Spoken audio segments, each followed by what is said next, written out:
Y yo voy ahora a presentar a Inés Suárez, que me hace mucha ilusión presentarla porque además de una excelente ponente es amiga mía. Inés es médico del Hospital Universitario Infanta Sofía. Ella es profesora titular también de la Universidad Europea y está muy implicada con la investigación en VIH. En los últimos años hemos tenido la suerte de que ha trabajado muy estrechamente en la cohorte CORIS, en la cohorte de la Red de Investigación en SIDA, respondiendo a preguntas siempre actuales y novedosas. Y como no podía ser de otra forma, Inés hoy va a respondernos a la pregunta de su charla. ¿Necesitamos nuevas estrategias para mejorar el diagnóstico precoz del VIH o es suficiente con implementar adecuadamente las disponibles? Inés, cuando quieras.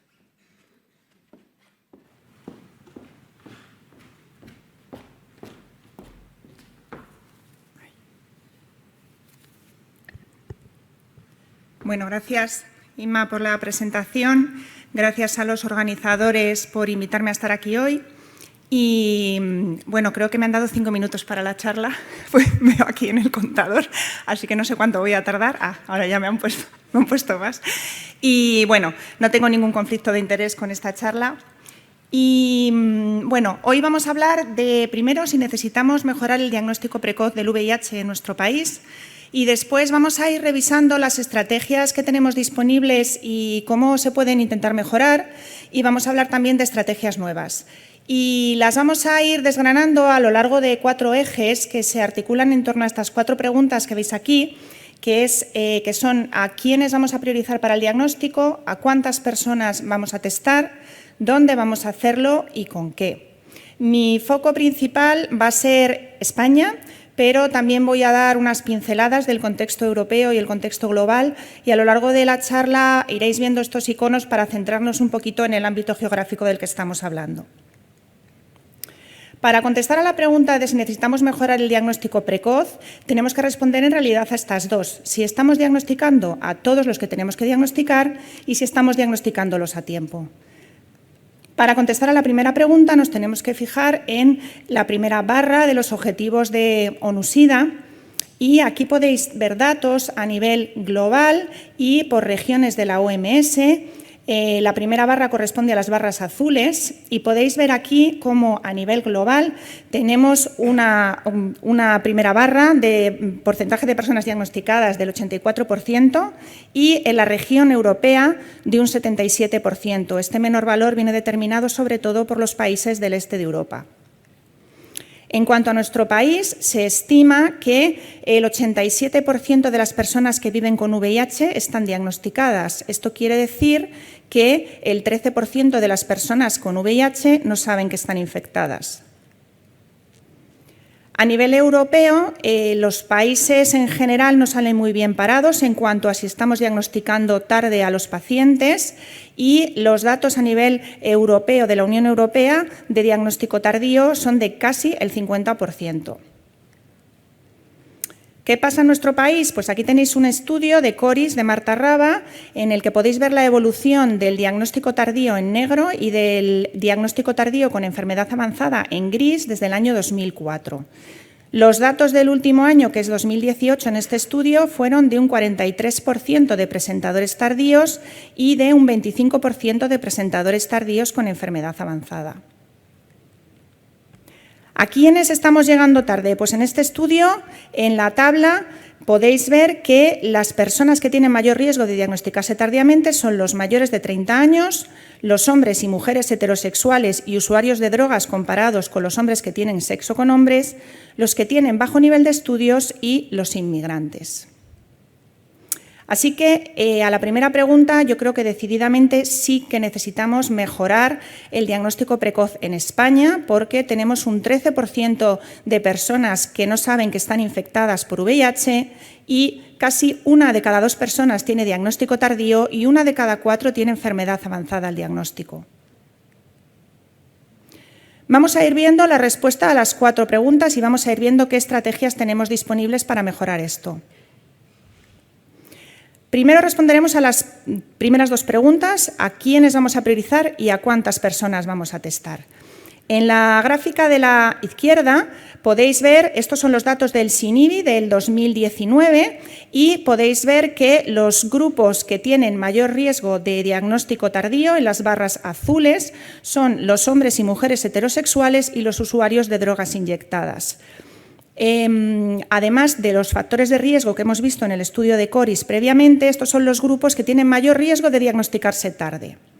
Sin embargo, si os fijáis en la gráfica de la derecha, podemos ver otra forma de verlo y es que el grupo de las personas que constituyen el mayor porcentaje de los diagnósticos tardíos en España son los hombres que tienen sexo con hombres. Esto es porque el mayor porcentaje de nuevos diagnósticos es en este grupo de población. Cuando queramos priorizar estrategias diagnósticas, podemos priorizar los que tienen más proporción de diagnóstico tardío o los que constituyen la mayor proporción de los diagnósticos tardíos, y el abordaje de los diferentes grupos va a ser diferente. En cuanto a cuántas personas vamos a testar, en esta línea tenéis representado el continuo del abordaje del número de personas que vamos a testar para diagnosticar la infección por VIH. A la izquierda de la gráfica tendríamos la estrategia de testar a pocas personas, pero que tienen un riesgo alto de tener infección por VIH. Esta sería la estrategia de oferta dirigida por grupos de riesgo o la oferta según condiciones indicadoras, que, como sabéis, esto se determinó en 2012 en el estudio Heights a nivel europeo, que recomendó ofrecer la prueba del VIH no solo a las personas que tenían condiciones indicadoras de SIDA, sino a aquellas que tenían alguna condición que se asocia a una prevalencia del VIH mayor del 0,1%, pues como una trombopenia o como un herpes zóster. En el otro extremo de la línea tenemos la estrategia de testar a la mayor parte de la población, pero que en conjunto tiene menor riesgo de tener VIH. Esto es la oferta rutinaria del VIH que fue propuesta por el CDC en el año 2006. Las recomendaciones del Ministerio, que son del año 2014 y continúan vigentes, establecen los dos tipos de estrategia. Por un lado, recomienda la oferta rutinaria a las personas entre 20 y 59 años de edad al menos una vez en la vida. También recomienda la oferta dirigida a las personas con mayor riesgo de exposición al VIH y repetirla al menos anualmente si el riesgo se mantiene. Y la oferta según condiciones indicadoras, que serían las enfermedades definitorias de SIDA y las condiciones determinadas en el estudio Heights. Cuando hablamos de oferta rutinaria nos preguntamos, ¿es realmente coste efectivo testar a tanta gente? Pues en España la verdad que se han hecho poquitos estudios y ya son un poco antiguos, pero todos los que se han hecho son consistentes en demostrar que la prevalencia de infección oculta en atención primaria en nuestro país es mayor del punto de corte que determina el coste-efectividad de la intervención, que es 0,1%. Y en una revisión reciente realizada con estudios de coste-efectividad en países de renta alta, se determinó que la estrategia más coste-efectiva es hacer la oferta rutinaria una vez en la vida y la oferta dirigida por factores de riesgo de forma periódica. Entonces sí que parece que es coste-efectivo. ¿La estamos haciendo de verdad? Pues en el país que primero propuso realizar la oferta rutinaria, en un estudio de base poblacional se vio que solo el 6% de los estadounidenses mayores de 18 años tenían hecha una prueba del VIH alguna vez en su vida, con lo cual parece que por lo menos allí no se estaba haciendo muy bien. De España no tenemos datos sobre esto. Podemos tener algunos datos un poquito indirectos, como este estudio del grupo de Pepe Verdejo, que se hizo más de un año después de que salieran las recomendaciones del Ministerio y analizó los motivos de petición de la serología del VIH en los pacientes que tenían nuevo diagnóstico de VIH en la Comunidad de Madrid. Y vemos aquí cómo solo el 3% de los nuevos diagnósticos llegaban mediante la oferta rutinaria. Así que, de entrada, en España no tenemos casi datos, pero parece que en general no parece que sea una estrategia que se esté implementando bien. En cuanto al cribado de las condiciones indicadoras, aquí podemos fijarnos en las oportunidades perdidas. Todos vosotros estaréis familiarizados con esto. Todos tenemos personas que vienen a la consulta diagnosticadas de VIH y que han consultado meses antes por un herpes zóster o por una dermatitis seborreica y que no se les solicitó la prueba en su día. Y aquí tenéis resumidos los estudios que se han hecho sobre oportunidades perdidas en España. Los datos cambian un poco según el ámbito geográfico y el tiempo que considere el estudio, pero veis aquí cómo en general las oportunidades perdidas pueden llegar hasta el 80%. Así que tampoco parece que el cribado según condiciones indicadoras esté funcionando muy bien. Hay varias intervenciones que se han propuesto para mejorar la detección de condiciones indicadoras, que son estas 4 que veis aquí. Vamos a ir viéndolas un poquito por encima porque no podemos meternos mucho por cuestión de tiempo. Las intervenciones educacionales para personal sanitario que se hacen en atención primaria, en general son estudios que se hacen en un centro único y todas en general tienen un beneficio modesto, aumentando la tasa de solicitud de pruebas por VIH, pero solo se han evaluado a corto plazo. Probablemente necesiten continuarse periódicamente para obtener resultados sostenidos en el tiempo.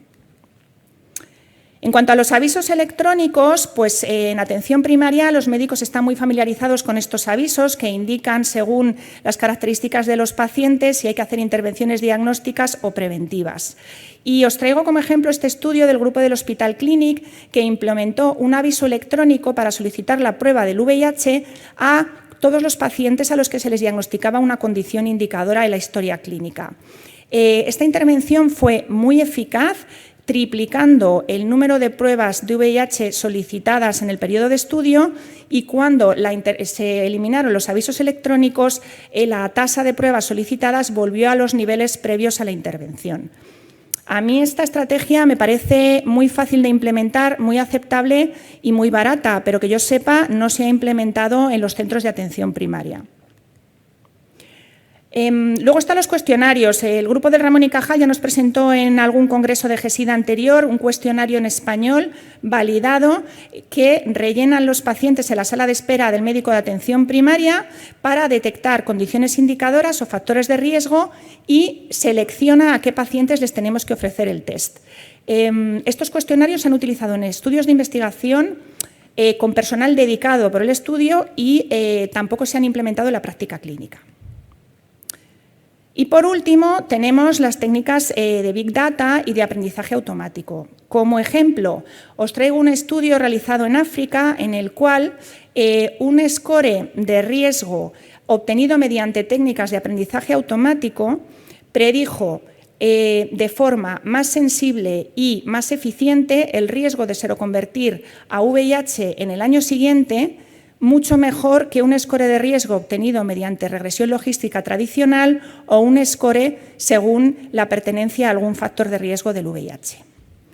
En nuestro medio, nuestra compañera María Velasco, que estará por aquí, está realizando un proyecto en el cual, mediante técnicas de procesamiento de lenguaje natural y aprendizaje automático, selecciona en los pacientes con historia clínica electrónica aquellos que han presentado alguna condición indicadora o tienen algún factor de riesgo y genera alertas electrónicas para que sus médicos les soliciten la prueba del VIH.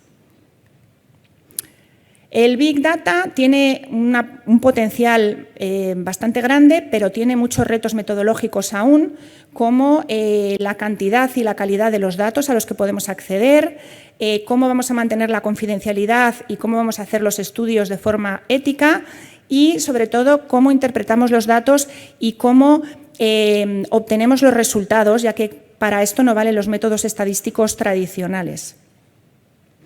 Y de aquí enlazamos con las intervenciones tecnológicas que se han usado para aumentar el diagnóstico del VIH. Se han usado un número importante de diferentes intervenciones tecnológicas que casi todas lo que buscan es aumentar el acceso a los test de VIH o a fomentar que la gente se haga el test del VIH. Y también hay algunas intervenciones, por ejemplo, de realidad virtual o de chats, que lo que hacen es dar apoyo para la realización de autotest antes, durante y después de la realización del mismo. ¿Qué podemos decir de estas intervenciones tecnológicas? Pues que en general no están implementadas de forma generalizada, solo se han utilizado en estudios de investigación, que tienen la posibilidad de llegar a personas que normalmente no tienen acceso a las pruebas convencionales y que pueden aumentar el número de test de VIH realizados, y que tenemos muchas opciones disponibles y lo que tenemos es que elegir una o varias según el contexto y la población diana a la que queramos llegar. Y es muy importante considerar la brecha digital, porque estas intervenciones no van a llegar a todo el mundo, solo van a llegar a aquellos con acceso a la tecnología, y también es muy importante asegurar la confidencialidad de los datos. Hemos revisado algunas intervenciones y hemos hablado de las primeras dos preguntas, y ahora vamos a hablar de dónde vamos a testar. Podemos hacer el test del VIH en el sistema sanitario, en atención primaria, especializada, en servicios de urgencias, en clínicas de ITS, o podemos hacerlo en el ámbito comunitario, en farmacias, en centros comunitarios, en actividades de acercamiento a colectivos vulnerables o en casa. Sobre los centros comunitarios tenemos muy poca información en España, no sabemos cuántos test se están realizando, no sabemos cuántos diagnósticos se están haciendo y, tenemos poca información en general. Sobre el sistema sanitario, solo quiero dar dos pinceladas de los servicios de urgencias, que son un lugar interesante para hacer las pruebas porque dan acceso a una población vulnerable que tiene dificultades para llegar a otros niveles del sistema sanitario, pues gente sin hogar, inmigrantes, usuarios de drogas. Los inconvenientes los conocemos todos, que son la sobrecarga asistencial, no hay tiempo ni personal, y en general la experiencia es limitada a pequeños estudios, pero todos los estudios publicados en nuestro medio concuerdan en que la aceptabilidad para hacerse la prueba del VIH es alta en urgencias y que cuando se ha hecho cribado universal la prevalencia está por encima del 0,1%. Actualmente existe una iniciativa que se llama Deja tu huella, que implica más de 80 hospitales a nivel de España, en la cual se han elegido 6 condiciones indicadoras, que son las que veis en la diapositiva, que tienen una alta frecuencia como motivo de consulta en urgencias y que se asocian a una prevalencia alta de infección por VIH. A toda persona que presente una de estas condiciones indicadoras que acuda a urgencias se le va a solicitar una serología. Los resultados todavía no se han publicado. Esta es una diapositiva de Juan González del Castillo. Aquí podéis ver los 51 hospitales, que ahora hay más, pero que empezaron en la primera fase del proyecto en mayo de 2021 y desde entonces han realizado más de 8.000 serologías, han diagnosticado 127 casos de VIH encontrando una prevalencia del 1,5%. En cuanto a los centros comunitarios, aquí tenéis una muestra del buscador que está en la página web del Ministerio, en el cual puedes encontrar en tu provincia los centros comunitarios, ya sean centros de ITS, farmacias o ONGs, para realizarte la prueba del VIH. En general, en nuestro país está poco estudiado el ámbito comunitario. En una revisión de más de 80 estudios a nivel europeo de diferentes colectivos, han encontrado que los centros comunitarios tienen una aceptabilidad alta a realizar el diagnóstico y que tienen la capacidad de llegar a personas que no se habían hecho nunca la prueba. El test en farmacias, como ejemplo en España, se empezó a partir del año 2009 en 4 comunidades autónomas y ofrece la ventaja de que es un lugar muy accesible y que no tiene listas de espera ni hay que pedir cita previa. Aquí se hicieron test rápidos realizados por el farmacéutico o farmacéutica que era formado en counseling y que informaba a los pacientes dónde ir en caso de que la prueba fuera positiva. En un estudio que se realizó durante 4 años en estas 3 comunidades autónomas, se estimó que los diagnósticos en farmacias eran responsables de más o menos el 10% de los diagnósticos declarados en la población de referencia en el periodo de estudio y que tenían la capacidad de acceder a personas que no se habían hecho nunca el test. Bueno, hemos visto a quiénes hay que testar, a cuántas personas, dónde lo vamos a hacer y ahora vamos a revisar, por último, con qué. Podemos hacer un test diagnóstico convencional, que conocemos todos, o podemos realizar pruebas rápidas. Y aquí, en las pruebas rápidas, tenemos que diferenciar la autotoma y el autotest. La diferencia está en que la autotoma, la persona realiza su toma de muestra, pero luego da a otra persona o a un laboratorio esa muestra para que realice el test y le devuelva los resultados. En el caso del autotest, la persona realiza todo: la toma, el test y la interpretación de resultados. El autotest es una herramienta muy potente para el diagnóstico del VIH, que tiene muchas ventajas: la anonimidad, la conveniencia y la rapidez, no necesita lista de espera, lo realizas cuando tú quieres, puede aliviar la presión de los servicios sanitarios y disminuir costes de personal y puede llegar potencialmente a personas de grupos de colectivos más excluidos o que tengan mayor estigma. Y principalmente ofrece autonomía a las personas.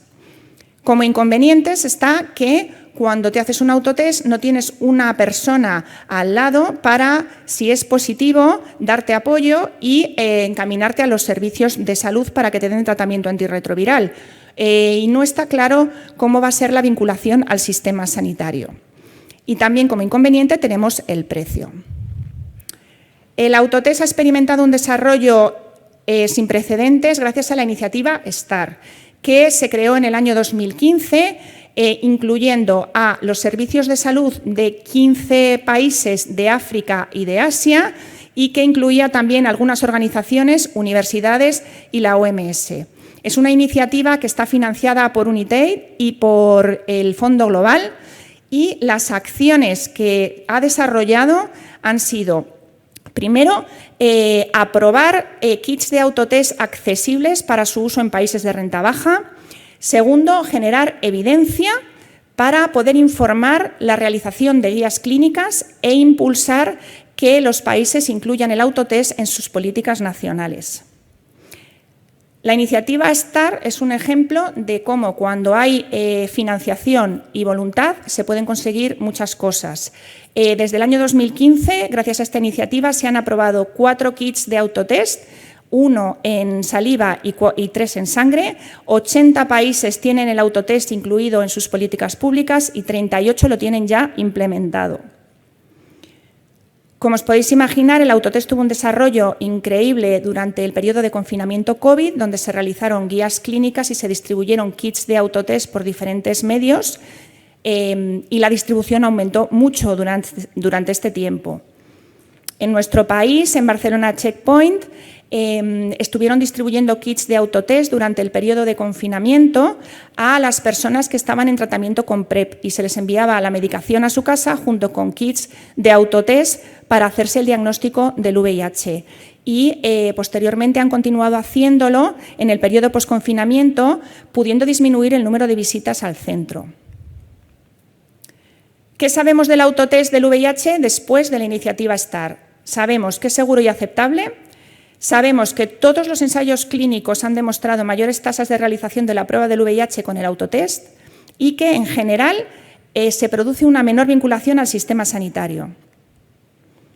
¿Qué es lo que no sabemos? No sabemos cuál es la mejor forma de distribuirlo aún y no sabemos qué va a pasar cuando haya que pagar por él. Hasta ahora, los autotest se han distribuido de forma gratuita en África gracias a la iniciativa STAR, pero la idea es que los países se hagan cargo a través de su sistema de salud de estos test. Estos test son más caros que los test de VIH convencionales y cuando tenga que ser financiado por los propios países es probable que no pueda llegar a toda la población y que por lo menos algunos tengan que pagar por ellos, y esto puede disminuir el acceso de algunos colectivos vulnerables. No sabemos cómo asegurar la vinculación con el sistema sanitario y tenemos muy poca evidencia fuera de África subsahariana, que es donde se han hecho la mayor parte de los ensayos clínicos. En España, el autotest se aprobó en diciembre de 2017 y está disponible para la venta en farmacias, presencial u online. Cuesta unos 25 € y desde mi punto de vista es sorprendente que, a pesar del potencial que tiene esto, no se hayan hecho más campañas para potenciar su uso e informar a la población. En la página web de CESIDA, que podéis ver aquí, tienen información sobre el autotest y tienen un servicio de asistencia para realizárselo. Pero si veis, por ejemplo, estos datos que todavía no están publicados del grupo de María José Belza del Carlos III, en una encuesta que hicieron a hombres que tienen sexo con hombres que acudían a lugares donde se hace la prueba del VIH, o sea que eran una población que ya estaba muy motivada, solamente, esto lo hicieron más de un año después de que se aprobara el autotest en España, solamente 1 de cada 4 conocía que existía el autotest y solamente el 5% lo habían utilizado. Así que yo creo que todavía esto no es suficientemente conocido en nuestro país. Y nada más, llegamos al final de la charla, hemos hablado de todo esto, no nos hemos metido mucho en detalle por falta de tiempo y aquí tenéis un resumen de las estrategias disponibles y las estrategias nuevas como respuesta a la pregunta que daba título a la charla en el ámbito de servicios de salud, el ámbito comunitario, tanto las disponibles como las estrategias nuevas y las propuestas de mejora de las que ya tenemos. Yo creo que no tenemos que elegir entre unas u otras, que tenemos que saber todas las estrategias que tenemos y tenemos que elegir una o varias según los objetivos que queramos alcanzar y a quienes queramos llegar. Así que, en conclusión, debemos mejorar las estrategias para reducir la fracción no diagnosticada y el diagnóstico tardío en España. Existe muy poca evidencia sobre estrategias diagnósticas en nuestro país para informar intervenciones de salud pública. La oferta, según condiciones indicadoras, tiene mucho margen de mejora para disminuir las oportunidades perdidas. El autotest es una estrategia muy prometedora y todavía infrautilizada y necesitamos ofrecer múltiples estrategias que incluyan tanto las nuevas como mejorar las que tenemos disponibles. Agradecer, por último, a todos los compañeros y compañeras que me han dado comentarios para la charla o que me han aportado datos y a vosotros por vuestra atención.